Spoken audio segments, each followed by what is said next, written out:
Ok, cuando empiezo. Bueno. Entonces, lo paró.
Y está claro y el doctor, pero en un momento voy a prender ese monitor. Si no quieres mirar allá, puedes mirar acá.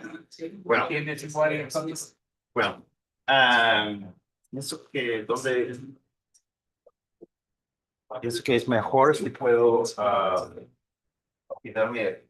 ¿Quieres sentarte aquí y hacer así? Bien, ok. Está bien. Momento. Entonces,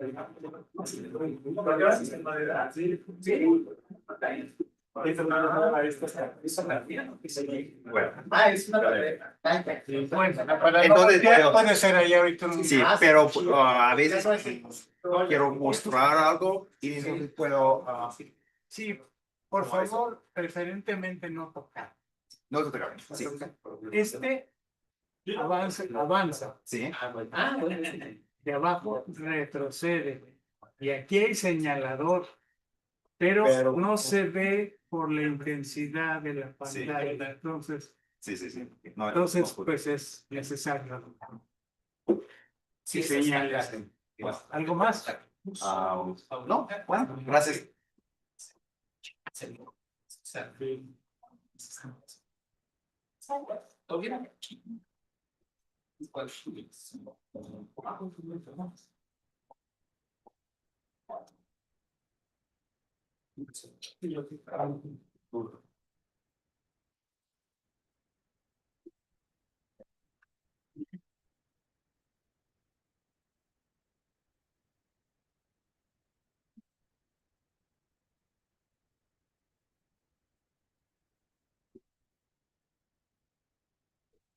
Bueno, buenas tardes, muchas gracias por asistir. Y como siempre tenemos unos anuncios pequeños, por favor, los teléfonos en modo silencio y no hay que consumir alimentos ni bebidas dentro del auditorio. Si llegara a haber un incendio o un terremoto, podemos salir tranquilamente por ambas puertas del auditorio. Y hoy tenemos el gusto de la plática de Tim. Pues lo voy a presentar en inglés porque es lo que nos pidieron, así que va a estar un poquito más chistoso, pero bueno. Tim is a senior ecologist at Naturium, which is a provider of stream and wetland compensatory mitigatory credits. He is a restoration and system ecologist and a strategic thinker with 30 years of experience in ecology of wetlands, streams and forests, restoration ecology, green infrastructure, ecological planning, ecological modeling, and statistical analysis. As an ecologist, Tim provides thoughtful leadership in how human and natural elements interact in time and space, and how this can be best managed and restored. Tim is also adjunct faculty at the University of Pittsburgh, Department of Biological Sciences, where he teaches urban ecology, field studies, and ecology. He's an associate scientist at the Carnegie Museum of Natural History and is past chair of the board of professional certification for the Ecological Society of America. Welcome, Tim. Right. Muchas gracias. A empezar, voy a hablar un poco en español para presentarme y por qué estoy aquí. Am, Soy ecólogo y trabajo principalmente en el sector privado, en la restauración de arroyos y humedales en el este de Estados Unidos. Imparto también clases de ecología y ecología urbana en la Universidad de Pittsburgh. Cuando era joven, me fascinaban las civilizaciones antiguas y leí sobre los mexicas y su sistema de agricultura, las chinampas. Un poco más tarde en la prepa y en la universidad tomé clases en español y soñaba de viajar sobre Latinoamérica. Además, hice mi maestría y doctorado en los Estados Unidos en ecología ah, de restauración y un postdoctorado en Alemania. Entonces necesitaba aprender alemán y poco a poco mi español bajó. Recientemente, ahora que mis hijos han crecido, tengo poco más libertad a viajar y decidí tomar una clase de español a realizar mis sueños de juventud. Tomé una clase intensiva de español aquí en Ciudad de México durante las vacaciones de invierno en diciembre. Aprendí que hay todavía chinampas que se pueden visitar y también visité la exhibición de los ajolotes en Chapultepec. Me di cuenta que mis estudiantes en los Estados Unidos les interesaría, puedes comprender, en este sistema porque todos piensan que ajolotes son geniales y hay tantos temas de ecología que pertenecen a mis clases como contaminación, como interacciones entre especies, especialmente con especies invasivas. Y contacté al doctor Zambrano para ver um, uh, si puedo aprender más para competir con mis estudiantes en los Estados Unidos. Y aquí estoy. Ahora voy a presentar un poco de mi trabajo en restauración en los Estados Unidos, pero lástima que sea en inglés.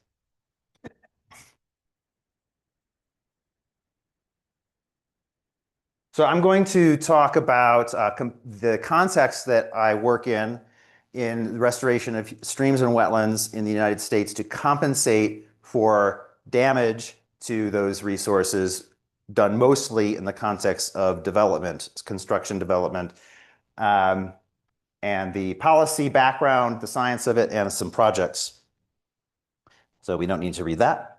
I'm going to cover some historic trends of aquatic resources in the United States, how we came to start protecting those with the Clean Water Act, how we offset through compensatory mitigation those impacts, how we approach restoration in different contexts, and some examples from projects.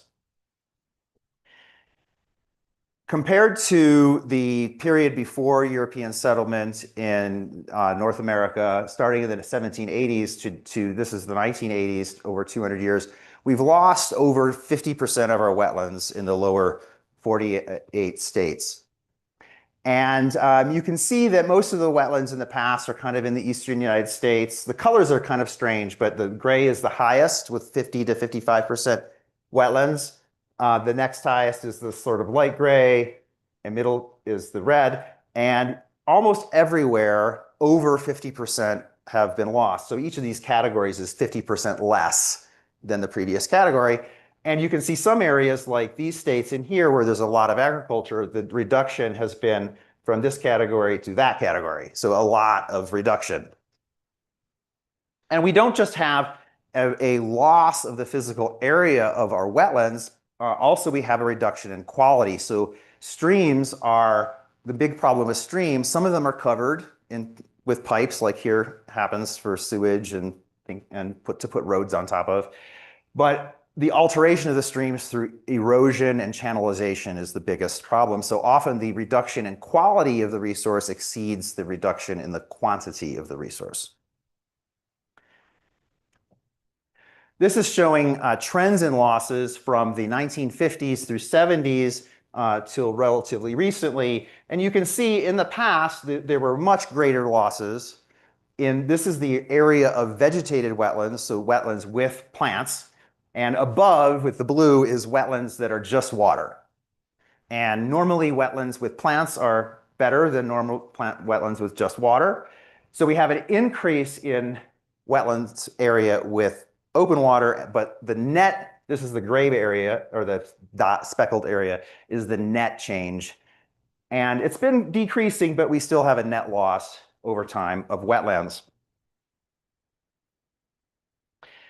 This map is showing the distribution of wetlands currently, with the darker colors having more wetlands, and this is showing the loss of wetlands. So not surprisingly, the area with more wetlands loses more wetlands, but you can see some interesting patterns like coastal wetlands, especially in Louisiana, are decreasing very rapidly, and this is because of sea level changes primarily. This is an example. This is a photograph from 2008 showing an area. The blue area are wetlands and the green area are uplands, so not wetlands. And this is a development that occurred, and the red areas are the lost wetlands, which were replaced by housing developments in a lake. So even the conversion of a wetland to a lake is a loss of wetland, even though it's still water. And that was a permitted project. So most of the resources affected are headwater streams. So these would be streams that are kind of up further in the watershed. Smaller areas, these are converted for agricultural purposes, housing developments, industrial developments like mines. Also small floodplain wetlands, even in the major rivers. So the flat areas are good to build on.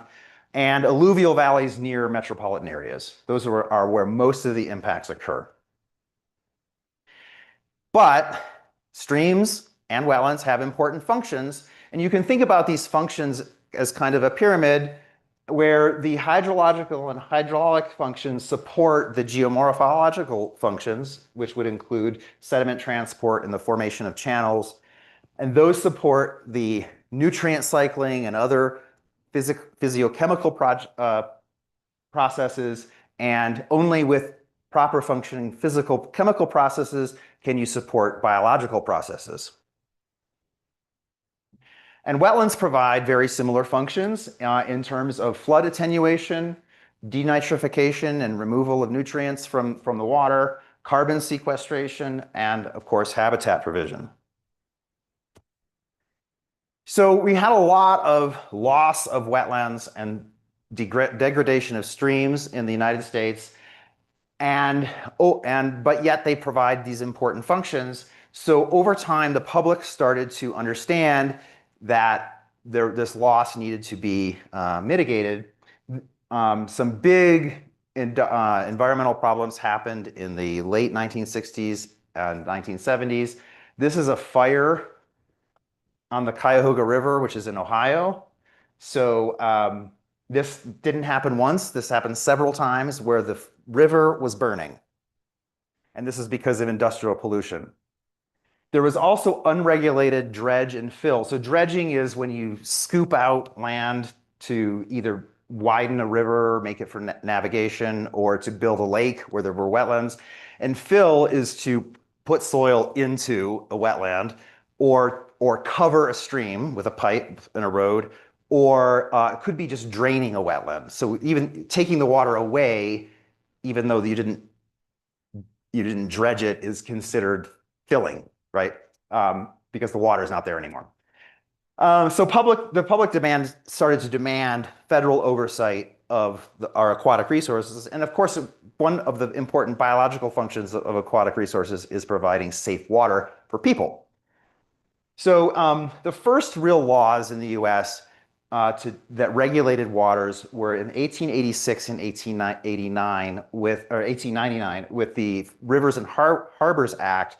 The main functions of these were to stop the really bad pollution into rivers and also the construction for navigation and ports on the major rivers.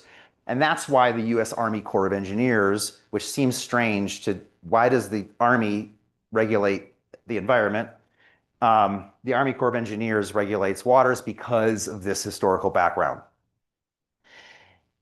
In 1970, President Nixon created the Environmental Protection Agency, coinciding with this public interest in the environment. And in 1972, this Clean Water Act was passed, and the Clean Water Act is co-regulated by the Corps of Engineers and the Environmental Protection Agency.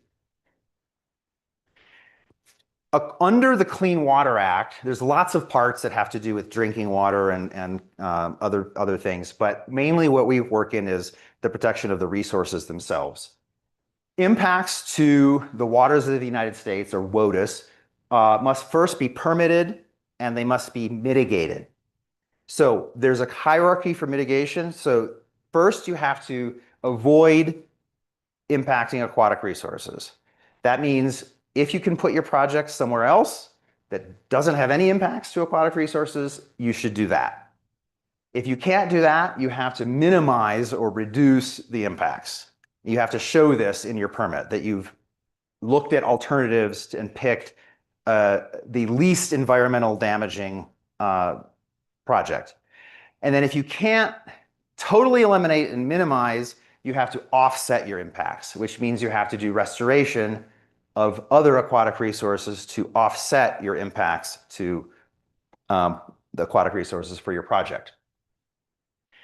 There are three ways to do this: permittee responsible, in lieu fee, and mitigation banks, which I'm going to describe with this big table, but I'll go through it.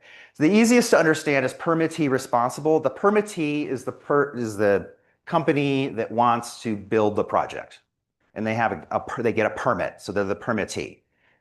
So they're responsible for hiring ecologists from a consulting company to plan the restoration. They build the restoration. They monitor the restoration. They're responsible for the restoration forever. It's simple because it's on site usually, but it's complicated for the permittee because they're responsible for this forever. Another disadvantage is that often the projects are very small scale. So imagine a river, and I put a bridge on the river, or I put the river in a pipe over here, and over here I'm going to fix the banks, I'm going to plant trees, I'm going to provide habitat, but water flows in from all of this mess. You're not controlling what's happening on the land, and so you're not really effectively going to restore that resource. So it's not very effective over the long term. These other two programs are watershed scale. So large headwater watersheds, maybe it's a farm. You enter an agreement with the landowner and you restore every stream and every wetland in that entire watershed. So they're larger scale, so you have a much more ability to control all the limiting factors. In lieu fee is usually, it's simpler for the permittee because you just write a check, pay for it, and they build a project. The disadvantage is that the mitigation often occurs after the impacts. So the sponsor, which is usually a state agency, collects the money, puts it in a bank account, and then when they have enough money, they build a project. So you have this temporal loss of there's an impact and we have to wait for the restoration to happen. So that's also not the most preferred. The most preferred is mitigation banking, and this is where I work. Oh, I'm touching the screen. I shouldn't do that. Sorry. So a third-party entity, my company, the company I work for, restores the resources in advance. And then later, the permittee buys credits from my company to offset their impacts. So the restoration happens before the impacts happen. So you actually kind of get a little advanced restoration before the impacts. And for that reason, it's the most preferred. And permittees like it because they write a check similar to this, and they don't have to worry about it anymore. The long-term responsibility is on the company, and then eventually a long-term steward. The disadvantage is it usually costs more. Often companies just want to do their work, whether it's selling tires or mining coal. They don't want to be in the environmental business. So it's just having somebody else do it is easier. Okay, so compensatory mitigation has to happen in the same watershed as the impacts. So there are different scales of watershed.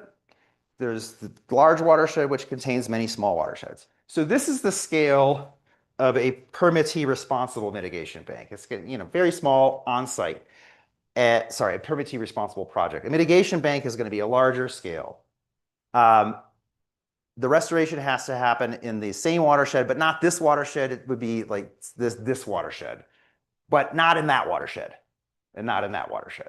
So it helps to consolidate the resources, so the resources are restored near where the impacts happen. So you have to show that there's no net loss in function and area. And the functions are those physical, geochemical, and biological functions that I reviewed earlier. And there are different mechanisms for doing this. What we call reestablishment or full restoration is you restore all three functions. A lesser degree would be rehabilitation, which is two of the functions. Maybe it's biology, you're removing invasive species, and physical. And then enhanced would just be one of them. And then you can get a small amount of credits just for preserving and legally protecting an area in perpetuity. Say it's a very high quality wetland. If you provide legal protections for that in perpetuity, then you can get some credits for that. So here's the example of we have all these losses. Restoration happens from this condition, very eroded. Wetlands are completely disconnected. We provide restoration, and that provides the credits. You subtract the credits from the debits. The debits are the losses, and then you have to show there's no net change or a positive change. So in the eastern United States, most of the wetlands occur along rivers. They're mostly occur in alluvial valleys. And the hydrology of the wetlands is driven by overbank flooding. So when there's a lot of rain, the water rises in the river, and then it floods over the river and fills the wetlands. And there's also a connection in the ground between the groundwater between the river and the wetlands. Currently, though, the streams are usually ditched, or often ditched, or they've eroded very deeply, and they cannot access the floodplain anymore because the ground surface is here, and when it floods, it goes up to this level. It doesn't go up to that level. Whereas before, it would go up to this level and then spread out. The floodplains are often drained and farmed with pipes in the soil that drain the water. So wetland restoration is really tied to stream restoration together. And it occurs by reconnecting the streams and the wetlands. So in our designing of projects, we are designing things like improving the connectivity of the stream to the wetlands. We are providing geomorphic stability, so the stream is not eroding its banks.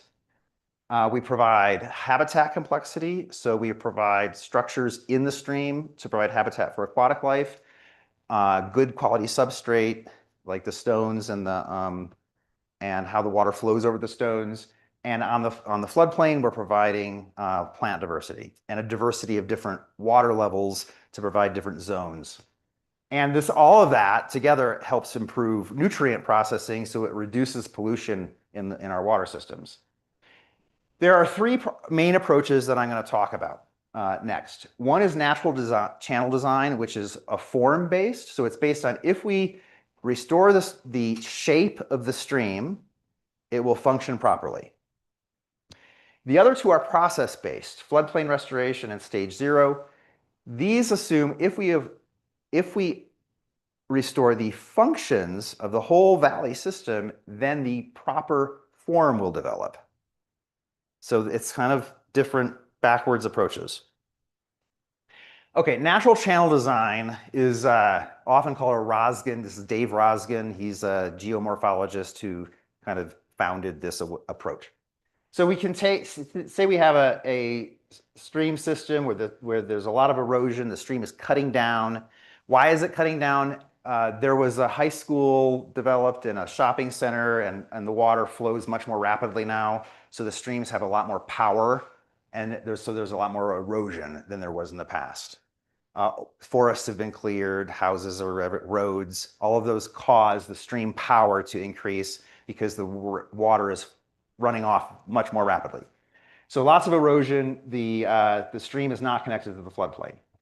So in natural channel design, you are reshaping the banks. Maybe you're raising the bed of the river up with structures that help kind of lift the bottom of the river so it can access the floodplain. Maybe you're lowering the banks, and then you're putting in structures that help force the water into directions that are not going to continue to erode the banks.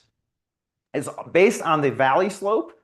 So through a lot of studying of rivers and streams all over the North America mostly, they have these proposed ideal shapes of the river depending on the slope. And so what you attempt to do is you figure out the slope, and then you put it into their correct form.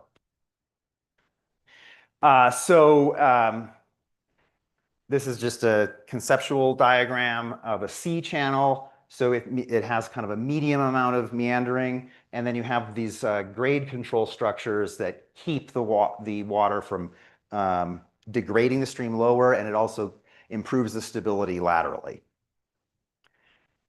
Okay, next we have process-based approaches which restore the hydrology and sediment regime.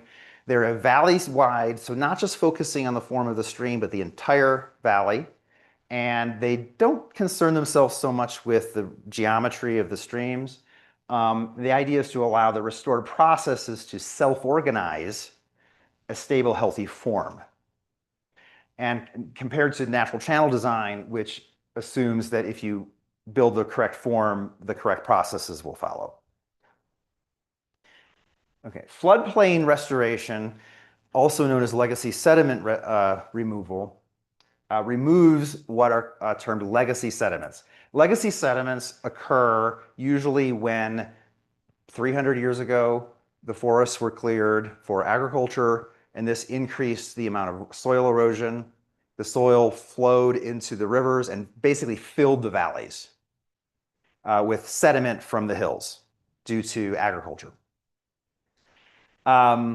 It's very common also behind mill dams. So I'll show you a figure in that. The idea is that there's this layer of sediment that has increased the height of the valley. So now the stream is disconnected from the valley because of all this extra sediment. And then because of the extra stream power, the stream has actually gotten lower. So the valley floor goes up and the stream bottom goes down. So they become increasingly more disconnected. There's also a lot of nutrients in this soil because it came from farm fields. So this continues to erode, and those extra nutrients are going into the stream, which is pollution for the stream.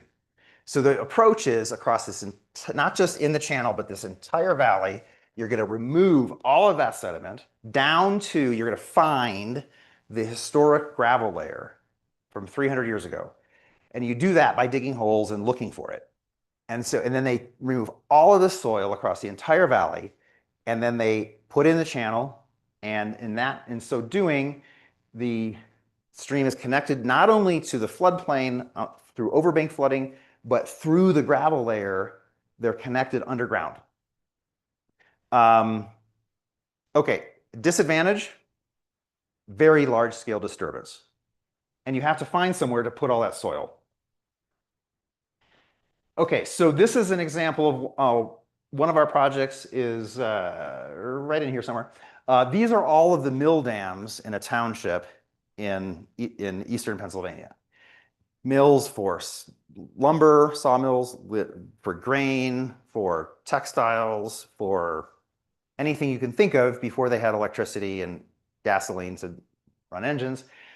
They're almost all gone, but here's an example. So this is one of the mill dams, which is right here, that we're working on, and this entire area is just filled with 1 meter, 2 meters of sediment.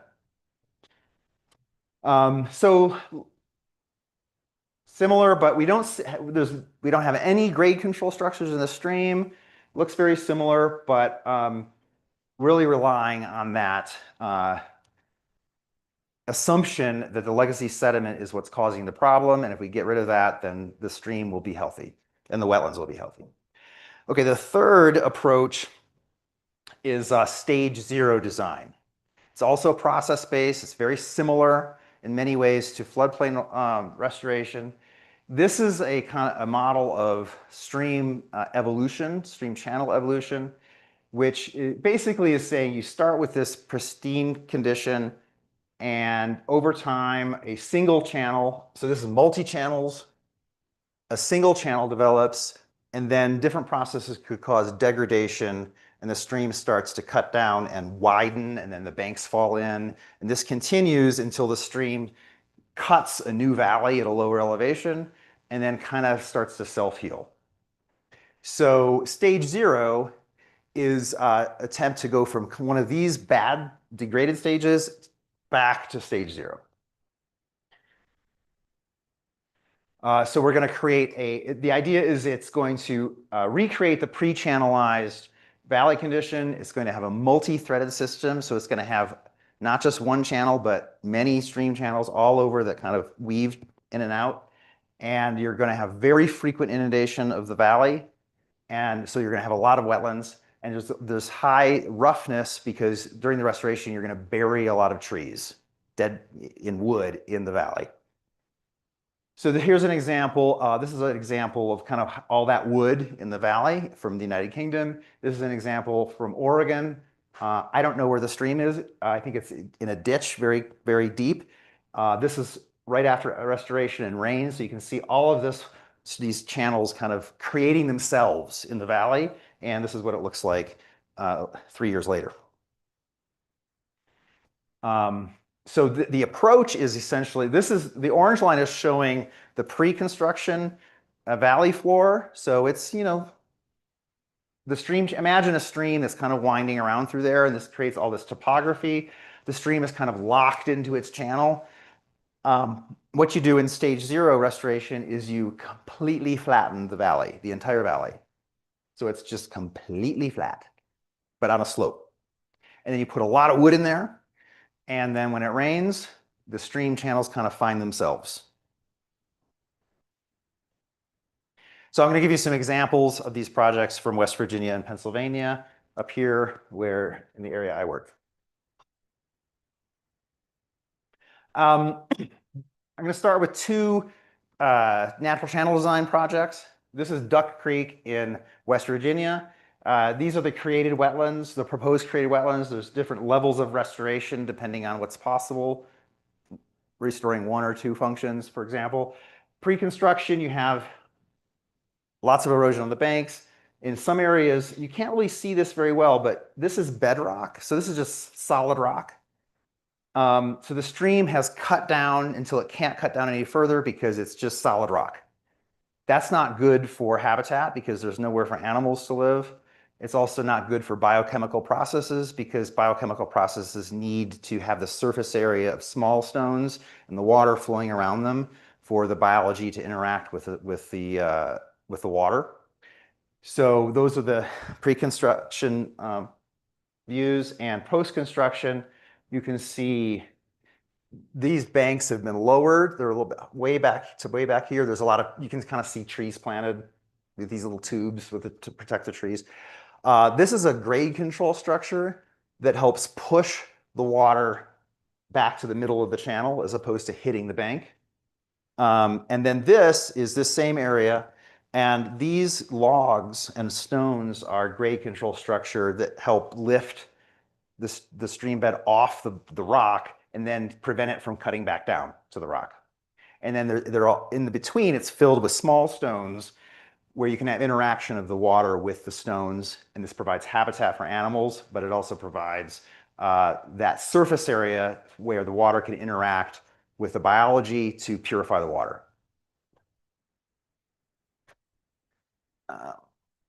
Okay, I'm going to show you a video.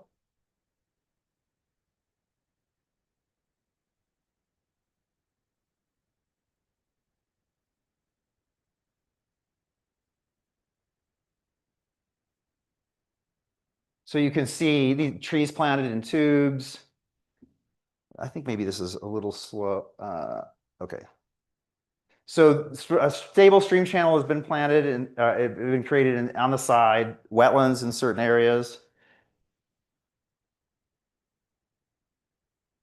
So you'll notice the geometry is very regular, and this is because of formulas that the engineers have for the kind of the ideal shape.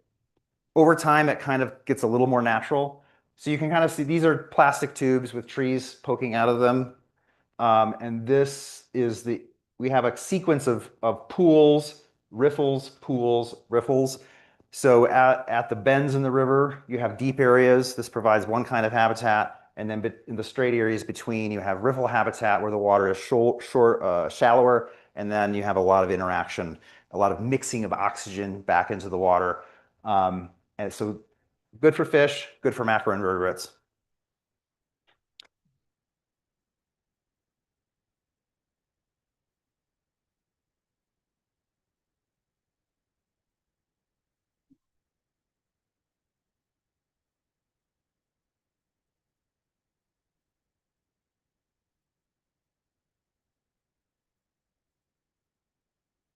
This is one of those grade control structures. So with this grade control structure, it's on a slope. So the water is coming fast from the riffle. It's coming fast, and it's going to hit this bank. And that's what was going to erode. That's why rivers change over time, right? Because they keep eroding new channels. This is a log. It could be made of stone, and the water flows over here, and it kind of pushes it that way. So it deflects the water from hitting the bank directly. And in so doing, it also churns the water, which provides a little deep area, which is the pool, and that's a different kind of habitat.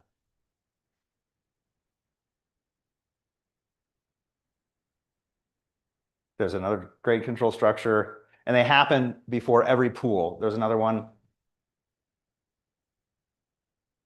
And there's another one. Okay, so that's good enough for that project.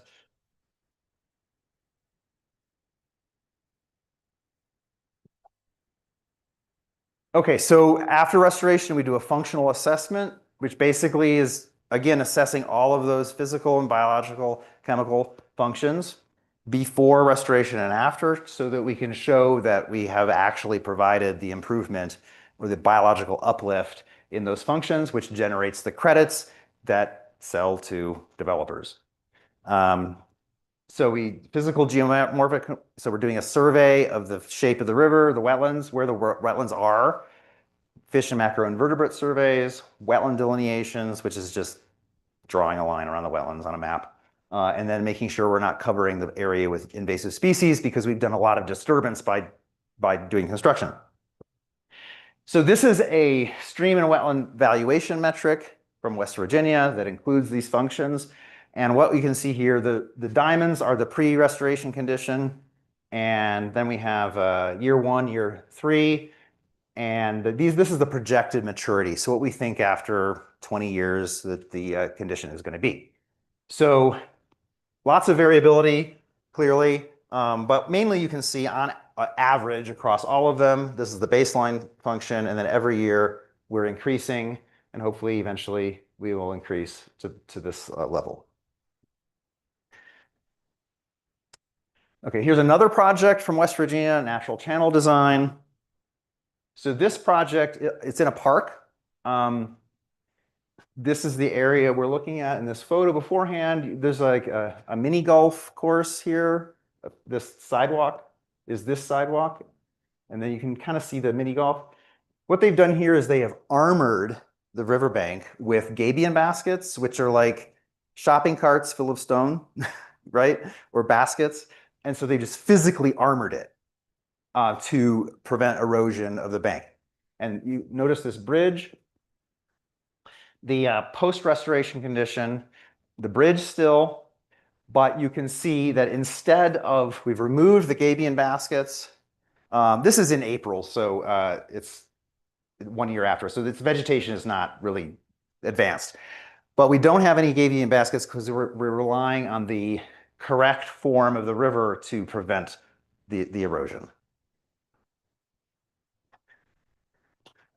So this is just one area. This is half of the project. It was a bigger map. And I'll show you this video.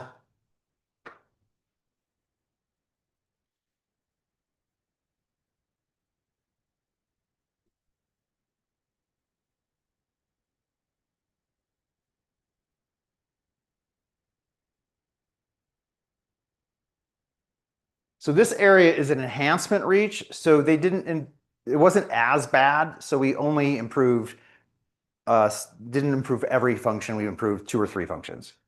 So I'm going to show you right there that this is right after the bridge. This is a structure that deflects the water to the middle of the channel, and then the water plunges over in a little waterfall. And this creates a lot of nicely oxygenated water for fish.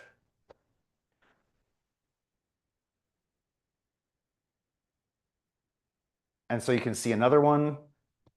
Well, that's more of, it goes over, that's a vein to push towards the right. There's another one of those structures.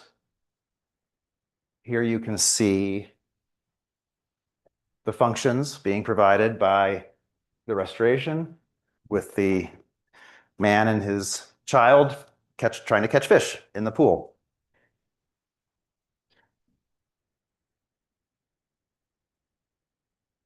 And this is a steeper slope. So this is a different river type according to that classification. And then it starts to come into a flatter valley. And so we have a different restoration type, a different channel type, and the full restoration because we're also restoring the floodplain here.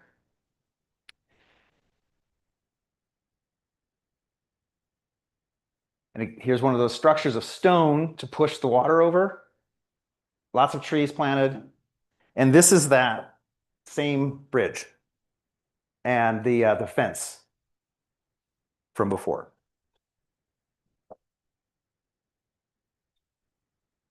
Okay, so similar assessment.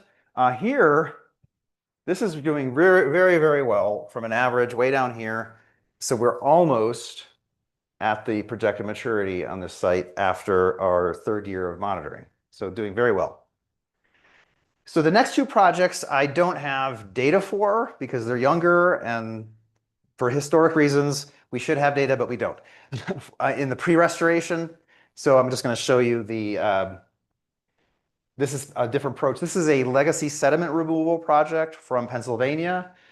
This is the whole of the project. This is a zoom in of one of the projects. So you can see we're restoring the entire valley, not just, if you remember, there were like individual wetlands shown in the previous examples. Here, the entire valley is restoration. This is the before, 2 years before restoration. Lots of erosion. There's cattle in the stream. There's no wetlands, or very few wetlands on the floodplain. And after, the entire floodplain is wetlands. And the stream is much more meandering across the valley, which you can see in the video.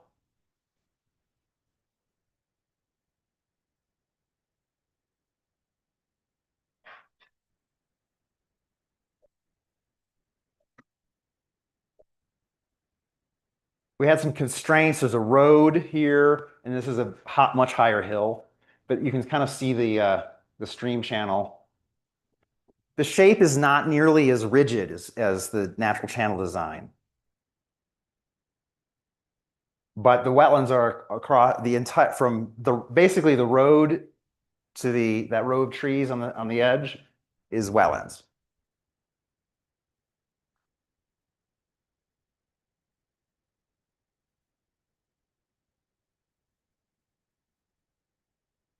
Okay, that's the end of the project. And here you can see a little bit of a closer to the ground.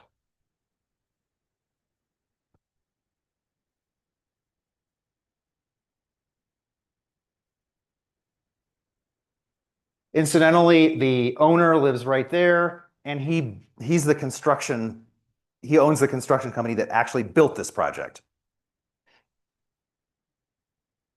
And his wife really wanted these trees on the edge.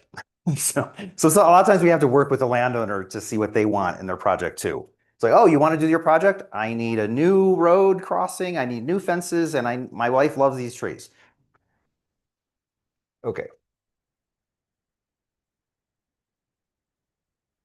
Okay, this is it's actually the first stage 0 design in the state of Pennsylvania. It's under design currently. The original approach, we were going to do a legacy sediment removal approach, just like the previous one. Before condition, this is a large beaver pond, but most of the wetlands are covered in invasive species, so that would be the main restoration here. The side streams like these are very eroded. The agency, though, fell in love with stage 0, and they said, we want you to change your design and do a stage 0 design. So again, this is the same valley. This is the same figure from before because I got that figure from the picture, from the design. So this is a portion of that valley, and what you're showing here is we're going to flatten the valley all the way across, and these black bars are cross valley grade control underground, so that because this is somewhat steep, it's a little bit of insurance that if a stream channel develops, it won't cut a deep channel all the way up. So usually erosion starts at the downstream end, and then it starts to cut backwards. So these grade control structures like if erosion starts, it only goes that far. And then again, the idea is to create this multi-threaded channel.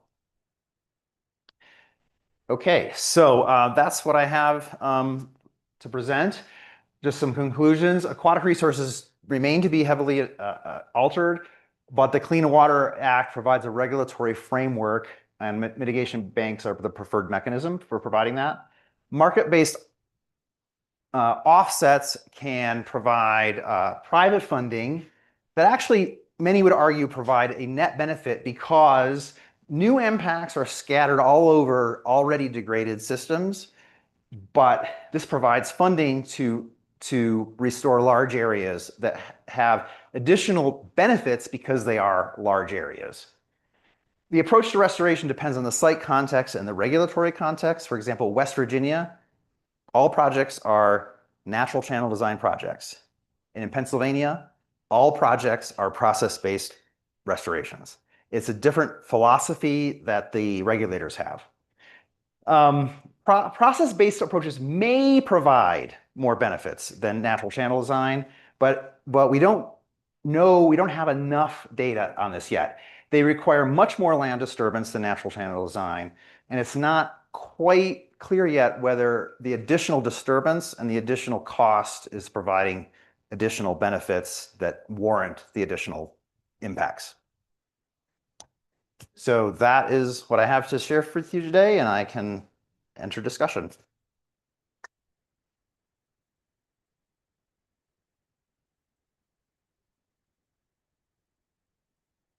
Thank you very much, Steve.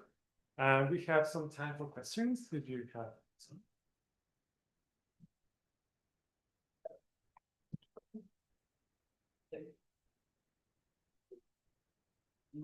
Thank you very much for your presentation. Very interesting. I saw in your projects that you remove you flax in the area. Yeah. And then you cover it with ton of vegetation and woods and everything. But then you also said that you drag this soil from the land, and the question is how do you avoid the erosion in the first stages? So how? Yeah. Because in rainy season, I can expect that it can make all your soil to get eroded. And how do you Right. make that? Yeah. Am I right under a speaker?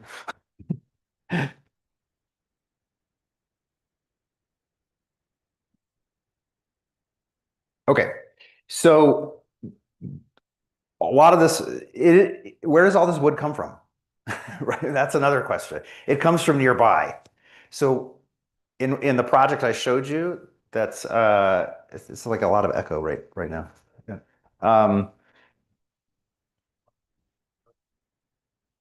They're going to clear forest nearby, and they're going to use the wood from the forest in the valley, and they're going to put the soil from the forest, from the valley where the forest was, and then the farmer who owns the land is going to farm that land. So they actually want more agriculture, so they're kind of getting that out of the project. The erosion is prevented by, there is erosion, yes, and the erosion creates the channels and the depressions and things. But the idea is that all of this wood, one, it provides carbon underground, which is important for biogeochemical cycling, and it also prevents just crazy out of control erosion. Yeah. Yep. Well, I think ecologist, I will say yes to the question I am going to ask you. But now that you said that you got part of the woods and put them, then you are destroying a wood. Yes. To create a wetland. Why is more important? Yes. The wetland than the wood? Okay, I will repeat the question because why is more important the wetland than the wood if you are destroying, well, cutting a part of a wood and then create a landfill for agriculture? So I asked that exact question to our team yesterday in a project call. Well, the reason is that waters are protected by law and woods are not.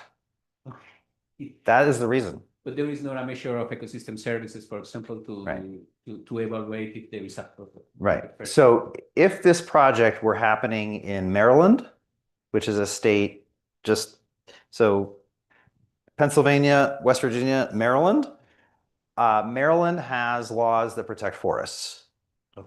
And so we would probably not do that project in Maryland because we would have to offset those impacts to the trees in Maryland. Yeah, whereas here we don't. Okay. The other thing, we need the trees to put in, a lot of wetland restoration ecologists believe that the wood is more important here than it is in the forest, and we can grow a new forest. In this case, we're not growing a new forest because the farmer wants the land, but typically we would reforest that area. And the second question in terms of that is, I mean, as far as I see, the erosion, I mean, the hydrology is the most important thing in terms of the erosion creates all the problems, and you are trying to solve the erosion problems in order to create, to enhance new ecological dynamics in general. Not, for example, I mean, the wood will be rotten in a couple of years or something like that, and but before they created this wood created, and it's a system to avoid any other erosion and create more ecological things in terms of wetland. Is that the correct vision? I mean, I am telling you the things that is the process that you are saying. Well, a couple things. One is wood that's buried and wet lasts hundreds of years. Oh. And then eventually there will be trees with producing wood, new wood by roots and falling over and things like that. So over time, we're going to have this cycle of wood. What was the other part? No, I mean, the process was, I mean, the idea is to trigger a process in order for the restoration, that you start putting the wood and then the process by itself, the Right. restoration process. Yes. So, Yeah, the process is, the philosophy is that to recreate a condition that allows a self-organizing, perpetually stable process to redevelop. And the last question is the proportions. I mean, because this is a question that we ask a lot in our project. For example, how many chinampas you are restoring compared with how many chinampas they are. I mean, Yeah. when I saw your maps, I mean, it looks a lot, but when you see the videos, you see that there is not a lot compared. Right. So the proportion, what do you think about this proportion in terms of restoration and ecosystem services? So the loss in typically, suppose how does it work? So suppose we restore 1,500 meters of stream. That translates to 1,000 meters of impact. Assuming we restore the functions too. So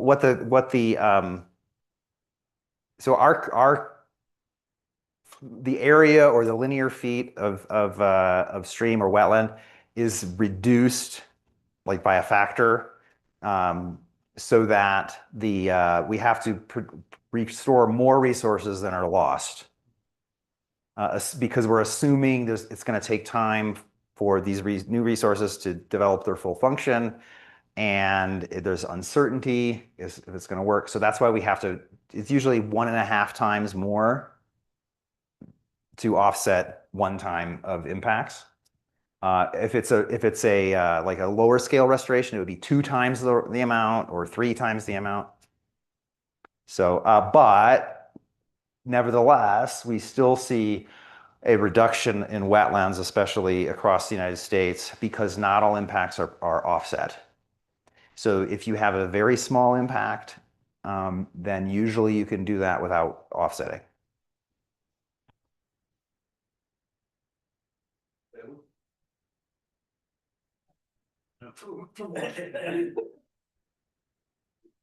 Uh, I saw a lot of heavy rocks. So how does those rocks get there? So do you use human workforce, or do you use machinery? Big Machinery. Yeah. So does this heavy machinery also create then consequences on the land that you need to also restore them? Yeah. So typically, let's pick a picture. Okay.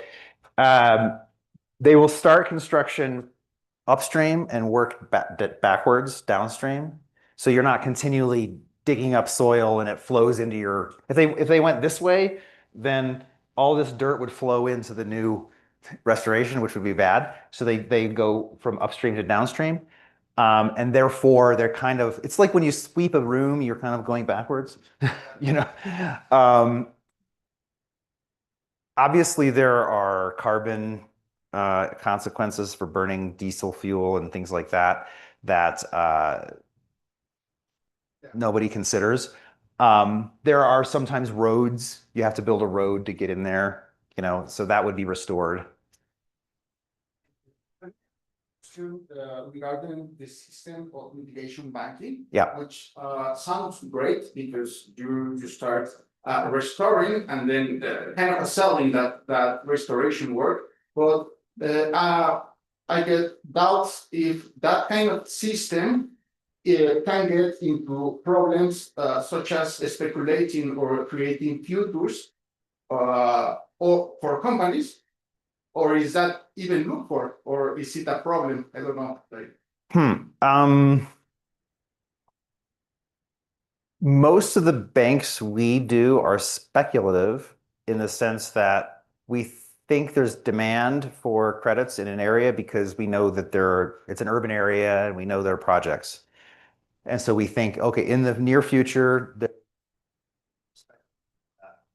so we don't know that somebody's going to buy it. Sometimes we have a client, like maybe it's the Department of Highways, that needs a mitigation bank in the near future, and then we build it. Is it? Okay. Hello? Okay. Sometimes sometimes there's a large project in advance that we will contract with a company or a agency to provide the mitigation for a specific large thing, but most of the time it's we don't know, and we just wait until they provide the funding. And so there are different releases of credits at different stages. So the first stage of credit release is when we get the permit, and then we sell credits, and the credits provide the money to build the project. And then you get some more credits. And then when we prove through the monitoring that we have success, then they give us some more credits. We sell those. And then we prove at the third year, there are more success, then we can get more credits to sell. And that money also goes to fund the investors because, you know, they're in it to make money. And it also goes to provide salaries and develop new banks. So are there futures? I'm not sure of the higher level financial things. So our investors are like large banks that are selling kind of like green credit, like stocks and mutual funds and things like that. So they get to show, oh, you want to invest in green project, we have those for you. So that's where the money all comes from. Mhm.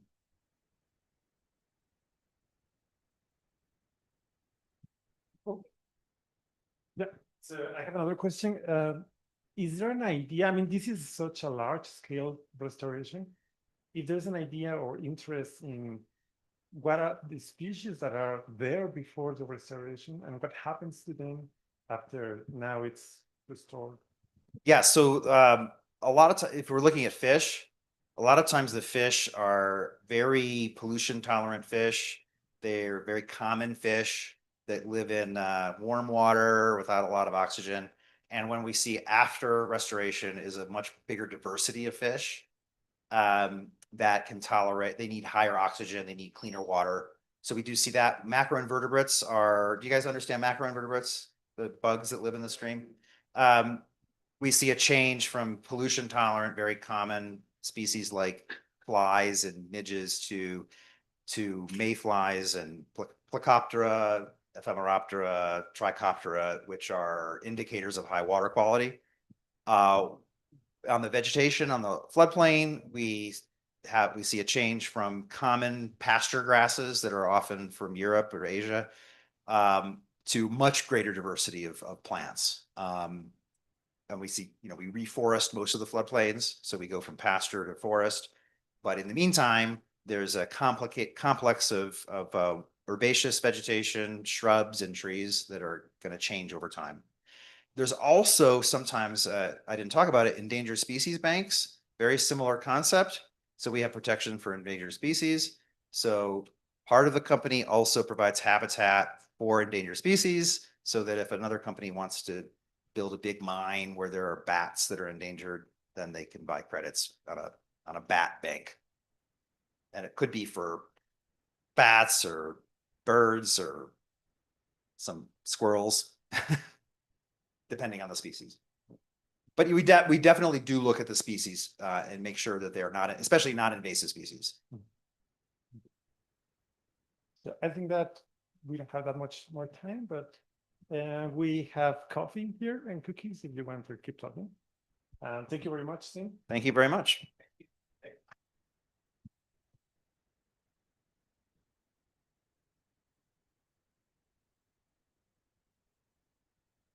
Con el café, si no lo volvimos a usar.